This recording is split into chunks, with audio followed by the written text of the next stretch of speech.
Power is rarely lost in an obvious defeat. It's lost in a moment you barely notice, when you react too soon. One word spoken too quickly. One facial expression that slips before you think. One emotional burst that tells them exactly how to play you. Machiavelli understood the first to react is the first to reveal, and the first to reveal is already losing. This is why the strongest men and women in history are remembered not for their speed, but for their stillness. They move when it matters. They respond when it's final. And until then, they let the other side burn energy, reveal intentions, and trap themselves in the chaos they created. To the untrained mind, this looks like slowness.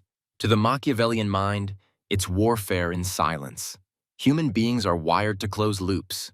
When someone acts, we feel the urge to answer back. When someone insults us, we want to strike. When someone challenges us, we want to prove we're not afraid. This is exactly how people get baited into losing. The opponent who moves first isn't always looking to win the battle. They're looking to control your timing. The moment you react, they control the narrative. They've made you move on their terms, not yours. And now you're dancing to music they chose. This is why Machiavelli advised rulers to resist every impulse to rush into defense or attack, because speed isn't always strength. Timing is. You've seen it happen 1,000 times. Someone gets insulted in public. They lash out immediately, proving they're insecure. Someone receives a false accusation. They scramble to defend themselves, making the lie feel more real. Someone is challenged. They rush to prove themselves, confirming they feel threatened. The pattern is always the same. They reveal their weakness in their urgency. The one who reacts first exposes their emotional triggers, their true priorities, their blind spots, and their fear of silence. When you don't react first, you deny your opponent all of that intel. They begin guessing, and in that guessing, they make mistakes. Silence is not absence. Silence is pressure. When you refuse to react first, they question if their move was effective. They wonder if you've even noticed, or worse, if you've already planned something bigger. They start filling the silence with their own words, actions, and mistakes. A powerful man doesn't need to answer every challenge in real time. He understands that silence is a wall, and every time the enemy throws themselves against it, they weaken. Machiavelli would say, "Make them speak twice before you speak once."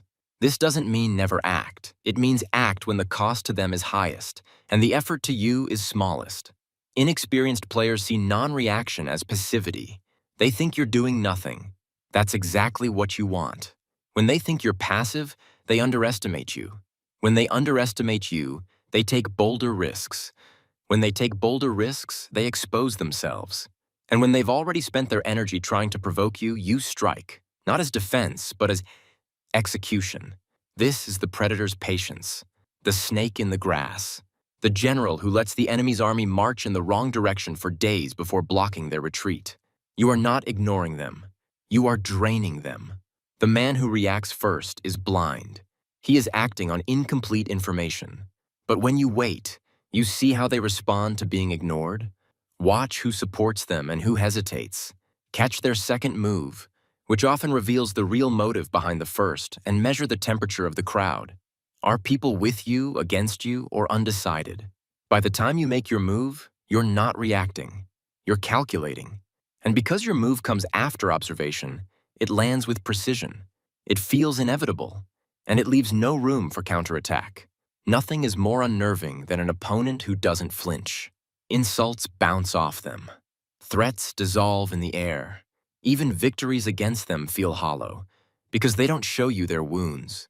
People start to believe you're either untouchable or planning something far worse than they imagined. That fear is pure power. In politics, this makes opponents cautious. In business, it makes competitors overthink. In personal life, it makes manipulators crumble because their favorite tool, emotional leverage, no longer works on you. The final step in never reacting first is knowing when to react at all. Sometimes the best move is not to answer in words, but in results. Someone underestimates you, and months later, you're in the position they wanted. Someone mocks you publicly, and their own scandal erupts while you remain silent. Someone tries to provoke you, you stay still until the right moment to remove them entirely. You're not aiming for the satisfaction of an instant clapback. You're aiming for the final word that can't be answered. That is the essence of Machiavelli's rule. Do not meet them on their timeline. Make them live on yours. You can walk into any battle with a weapon, but the man who controls when the first blow is struck already owns the fight. Because battles aren't just won by strength. They're won by patience, information, and the ability to make the other side reveal themselves before you've even moved a finger. When you stop reacting first, you stop being predictable. When you stop being predictable, you stop being prey. And when you stop being prey, you become the force that others must react to. The genius of never reacting first is that you don't just avoid mistakes. You engineer the other side into making them. Every second you hold back, their imagination works against them. Every second you stay still, they waste energy trying to interpret your silence. And every second they move without your move, they hand you free information. Machiavelli saw this not as passivity, but as a deliberate shaping of the battlefield. Because in war, politics, and human relationships, the person who forces the other to reveal themselves first gains absolute leverage. Here's the truth. People who want you to react are rarely trying to win in that moment. They're trying to control the pace of the interaction. Think of it like a chess match. The impatient player moves quickly to get you moving quickly, because fast players make mistakes. Your job is to break that rhythm entirely. When someone insults you, mocks you, or tries to bait you into defending yourself, here's what's actually happening. They are testing your emotional stability. They are measuring your threshold for control. They are trying to dictate the next move before you've even thought about it. If you bite, they now know exactly which buttons to push again. If you hold, they burn themselves out wondering why the bait didn't work. And desperation always leaves a trail. Never reacting first doesn't mean you sit forever. It means you choose the exact moment that costs them the most. For example, in business, a competitor announces a bold, risky new plan. The insecure leader responds immediately, making counter-promises and burning resources to keep up, while the Machiavellian leader waits to see the backlash and only enters the field once the weaknesses are public. Now they look decisive without the cost of being first. In politics, an opponent makes a scandalous claim. The desperate politician rushes to deny it, cementing it in public memory, while the calculating politician waits until witnesses, documents, or events discredit the claim themselves, then speaks once, looking like the voice of truth. In personal life, someone you know tries to embarrass you in a group. Instead of firing back, you give a small smirk and say nothing. Minutes later, they try again, overreaching until the group sees them as insecure and you as composed. Waiting doesn't just save you, it magnifies the damage they do to themselves. One of the most lethal tactics when someone tries to provoke you is to invite them deeper. They throw an accusation, you say calmly, "Interesting, go on." They hurl an insult, you tilt your head, "That's a strong opinion, why do you think that?" This does two things. It keeps you from showing emotional movement. It forces them to keep talking, revealing more about themselves. The more they talk, the more they repeat themselves, showing weakness, contradict themselves, showing lies, and show their obsession with you, showing insecurity. By the time you finally speak, you have all the ammo, and they've already disarmed themselves in front of everyone. In group situations, the person who reacts last is often perceived as the most powerful. Why? Because they appear to be the one everyone else is reacting to. This is why kings, CEOs, and generals rarely rush to answer questions or demands. They let others speak, argue, and show their cards, while they remain still. When they finally speak, their words land like verdicts, not opinions. You can recreate this effect by holding eye contact longer than is comfortable before answering, taking a sip of water before you respond, and pausing for 3 to 5 seconds, letting silence make everyone lean in. These are rituals of dominance, physical cues that you are not rushed, not cornered, and certainly not led by anyone else's urgency. A novice player tries to win quickly. A master makes the opponent use every weapon before the real fight begins. When you don't react first, they waste their strongest points early. They reveal every tactic in their playbook. They tire themselves out emotionally, mentally, and physically. Then when you do move, you're striking an exhausted opponent who has nothing new to offer. Machiavelli compared this to starving a besieged city, not by attacking its walls, but by cutting off its food until the gates open themselves. You're not blocking them. You're draining them until they collapse without you lifting a sword. In conflicts, especially public ones, the crowd matters. When you react first, You risk looking defensive, emotional, or unstable. The crowd's sympathy often shifts to the calmer side. By waiting, you allow the crowd to get bored with your opponent's theatrics. Time for them to notice inconsistencies in the attack, and the attacker's tone to shift from confident to desperate. Then when you respond, short, controlled, and final, the crowd reads it as justified. You didn't fight back, you put an end to it. The optics of restraint are often more powerful than the reality of retaliation. When you strike late, you don't just win, you leave a deeper mark.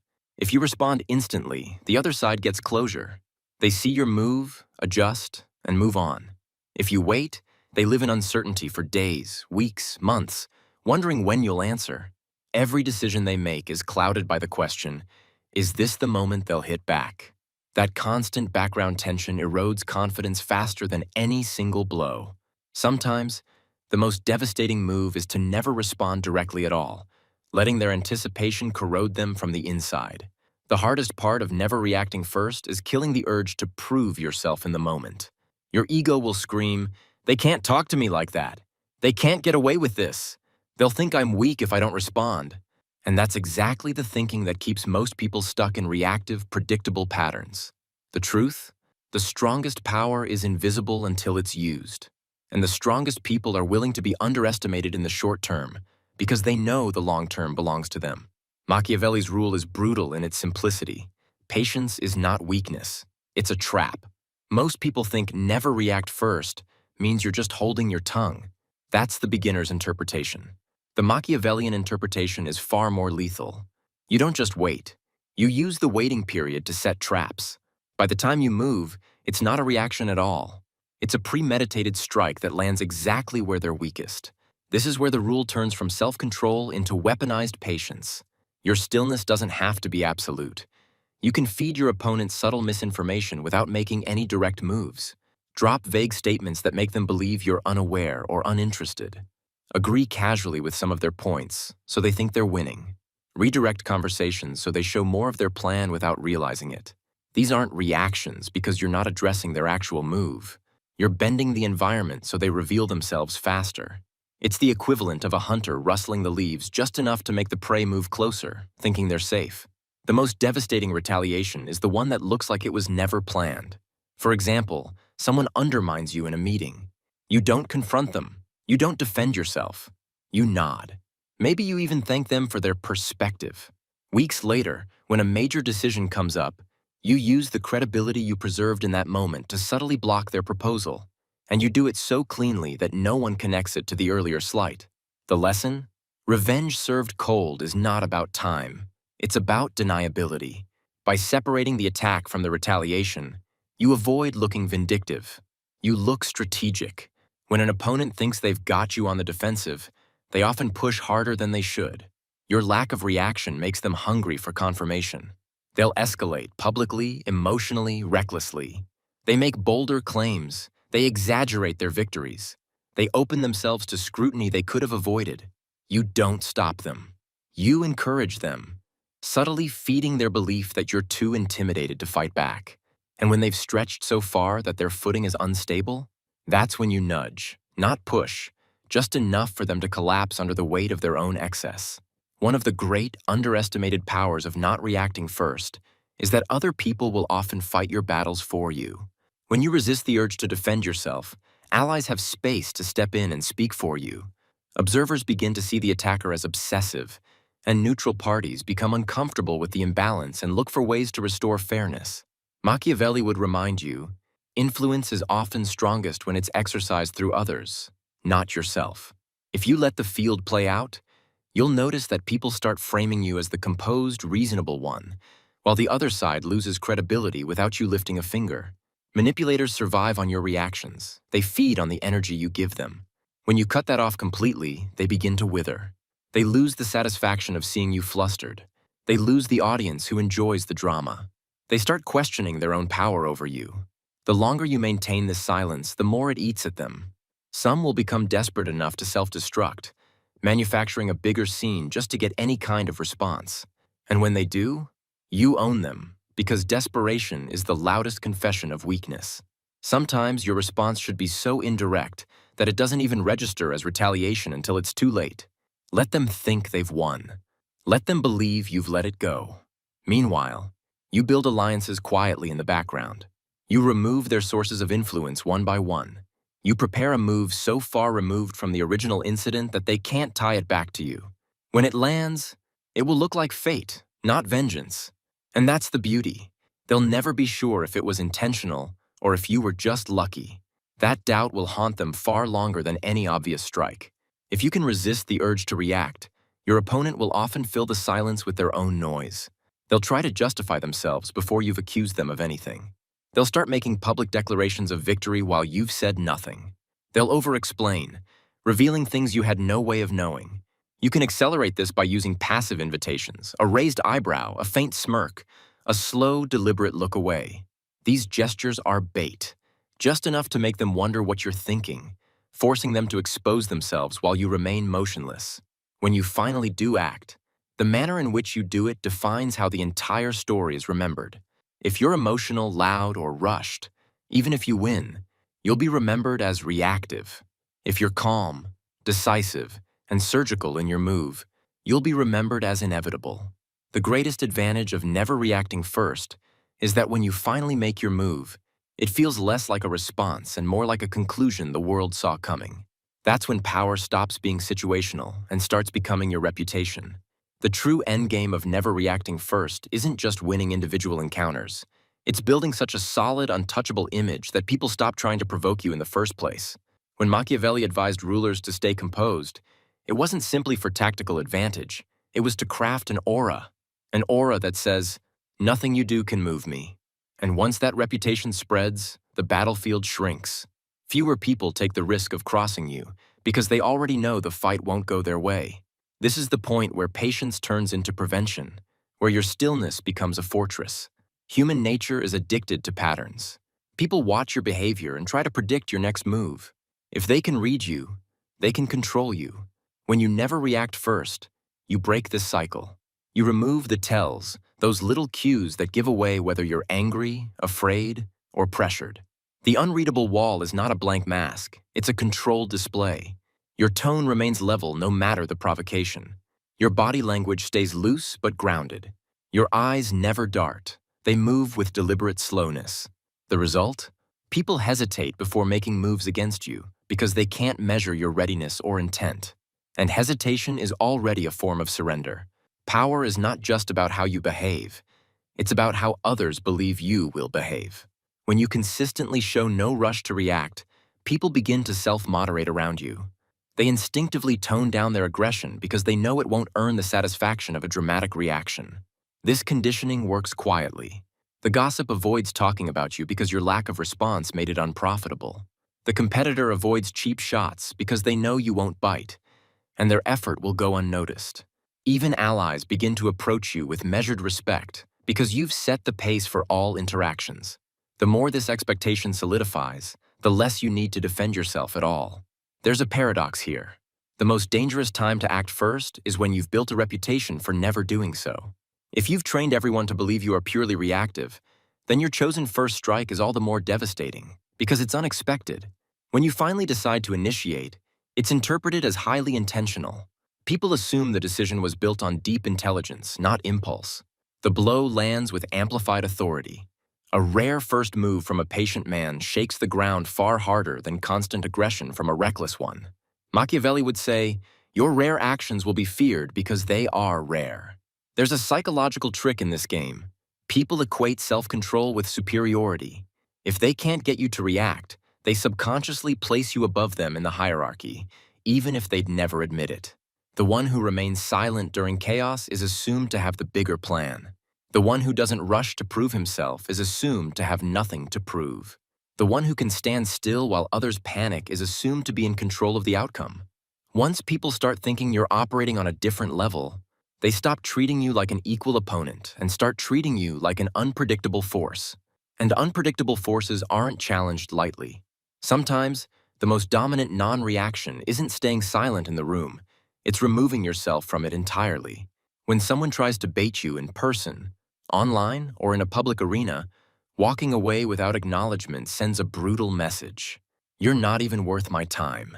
You're not even part of my reality. I control where the game is played, and I'm not playing here. Absence forces your opponent to fight a shadow. They swing at empty space and the crowd sees the futility. Meanwhile, you're not even touched. This is the kind of psychological wound that lingers. It's hard to recover from being publicly ignored. Never reacting first is not the same as doing nothing. While you appear still, you are gathering allies, tracking the other side's patterns, waiting for resources to align in your favor, and choosing the timing that turns a small move into a decisive one. The stillness is just the surface. Underneath, you are moving, strategically, invisibly, and always toward an ending that favors you. This is how you turn restraint into dominance. You're not withholding action, you're choosing the most destructive time to reveal it. The ultimate form of untouchable power is when you can destroy someone without appearing to engage them at all. A quiet word to the right person removes their influence. A small decision in the background cuts off their resources. A strategic silence allows their own allies to question them. An unspoken absence leaves their accusations floating unanswered until they collapse under their own weight. You are not seen as fighting back. You are seen as simply continuing to exist while they fade away. And in the eyes of the world, survival without struggle is the truest sign of supremacy. When you never react first, you stop being the hunted. You become the terrain, the fixed ground others must navigate.